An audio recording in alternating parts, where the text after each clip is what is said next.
The receipt lay on the table like a quiet accusation. $0. Not even a single coin. Just a blank space where hope usually lived. For Marisol Hayes, standing in the middle of a busy diner with the hum of clinking plates and the smell of coffee in the air, that empty line felt heavier than the entire shift she'd worked. She took a slow breath, steadying herself, because this wasn't just about money, it was about another reminder that life rarely showed mercy to people already stretched thin. Before we go deeper into Marisol's story, if you believe in kindness, second chances, and the quiet power of doing the right thing, please take a moment to like this video, comment, share it with someone who needs hope today, and subscribe to Kindness Corner. And tell us in the comments, where are you watching from? Marisol was 27, a single mother doing her best to hold together a life that felt permanently one bill away from collapse. She worked double shifts at a classic roadside diner just outside Cedar Ridge, a town that lived somewhere between forgotten and overlooked. Her mornings began before sunrise, packing snacks and coloring books for her 4-year-old daughter, Ilara, who spent the day with a kind neighbor while Marisol poured coffee for strangers who rarely learned her name. She wore exhaustion like a second uniform, stitched invisibly into her apron. That afternoon had been especially long. The lunch rush blurred into late afternoon, and then came the man everyone noticed the moment he walked in. He didn't announce himself, didn't demand attention, but something about his presence shifted the room. He wore a tailored coat, carried himself with quiet authority, and spoke politely but sparingly. His name, printed on the credit card slip later, was Grant Hollowell, a name Marisol didn't recognize, though many in the world did. A billionaire, though she wouldn't learn that until much later. Marisol treated him like she treated everyone else. She refilled his coffee before he asked, brought his meal exactly as ordered, and checked in once more than usual because something about his distant gaze made her worry he might need something. He nodded, thanked her softly, and ate in silence. When he finished, he placed his utensils neatly together, slid out of the booth, and left without another word. When Marisol returned to clear the table, she saw the receipt. Total paid. Tip, $0. Her chest tightened, not with anger, but with that familiar sinking feeling. She thought about the grocery list taped to her fridge at home, the school supplies Ilara needed, the rent due in 10 days. She swallowed hard, reminding herself that kindness wasn't transactional. She wiped the table carefully, stacking the plate, when something stopped her. The plate didn't move smoothly.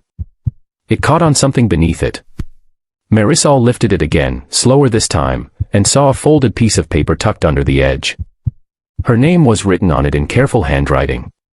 Just her first name. No flourish. No explanation. Her heart began to race, not with fear, but with curiosity that felt almost sacred. She waited until the rush quieted before opening it, hands trembling just enough to notice. Inside was a note, simple and unadorned. It spoke of observation, of noticing how she balanced a child's drawing tucked into her apron pocket, how she spoke gently to every customer, how she worked with dignity even when the day was unkind.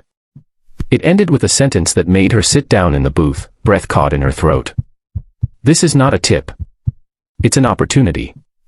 Tucked behind the note was a business card and a folded check. The number on it made her vision blur, not because it was extravagant, but because it was exactly what she needed. Enough to cover rent, childcare, and a little more. Enough to breathe again. But more than that, the card invited her to call. No obligation. No promises. Just a door cracked open. Marisol went home that night in a daze. She held Ilara a little longer than usual, listening to her chatter about the shapes she'd learned that day, feeling something unfamiliar bloom in her chest, possibility. The next morning, after dropping Ilara off, Marisol sat in her car for nearly 20 minutes before dialing the number. When someone answered, they didn't rush her. They listened. Weeks passed. Then months. Marisol didn't quit her job right away. She learned that Grant Hollowell ran a foundation focused on small-town businesses and overlooked talent. He believed dignity came from work, not handouts. The note had been his way of testing something, not her obedience, but her attention. Would she notice what others missed? She did. Through mentorship, training, and resources she never imagined having access to, Marisol discovered she had a knack for organization and leadership. The diner owner noticed too, offering her more responsibility. Eventually, with guidance and a modest grant from the foundation, Marisol helped modernize the diner's operations, turning it into a community hub that hired other parents juggling work and family. Years later, Marisol stood in the same diner, now brighter, busier, and filled with laughter. Ilara sat at the counter doing homework, safe and confident. Grant visited once a year, always sitting in the same booth, always leaving no tip, just a note. Each one reminded Marisol that the world doesn't always change loudly.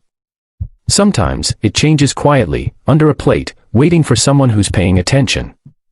If this story touched your heart even a little, please take a moment now to like this video, share it with someone who believes in kindness, and stay with us by subscribing to Kindness Corner. Your support helps stories like this reach people who need them.